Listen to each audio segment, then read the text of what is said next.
এতটা ভিড়, আর আমার ভিড়ের মাঝখানে আমি থাকতে অনেকটা অসুবিধা হয়। তো তার মধ্যে খিদে পেয়ে গেছিলো। আমরা ওয়েলকাম ফুড থেকে আমরা ফ্রাইড রাইস আর চিকেন নিয়ে নিয়েছিলাম কম্বো, এটাও অনেক টেস্টি ছিল খেতে। আর এদিকে আমরা গোপালহারের থেকে পোলাও নিয়ে নিয়েছিলাম। আর হচ্ছে আমি আলিশা যদি এই ভিডিওটা দেখে, তো আলিশা তোমার যে দোকানটা আছে মানে হাংরি হেভেন, আমি খুঁজেই পাইনি। আর আমি সত্যি যেতাম, আর নেক্সট দিন যদি আমি যাই, মানে আমাদের আবার সানডেতে যাওয়ার কথা আছে, তাহলে আলিশা তোমার দোকানে অবশ্যই যাব।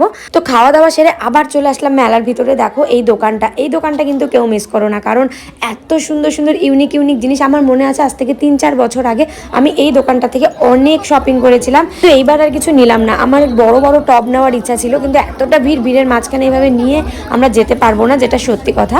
তো তারপর আমরা রাস্তায় যে ফুটপাতে যে মেলার যে সুন্দর সুন্দর জিনিসগুলো বসে, সেখান থেকে আমি ক্যান্ডেল অনেক কিছু কিনে নিয়েছি। এবার আমরা ওদের জন্য ওয়েট করছিলাম, ওদেরও কিছু কেনাকাটি ছিল। তো ওদের জন্য ওয়েট করতে করতে আমাদের চোখে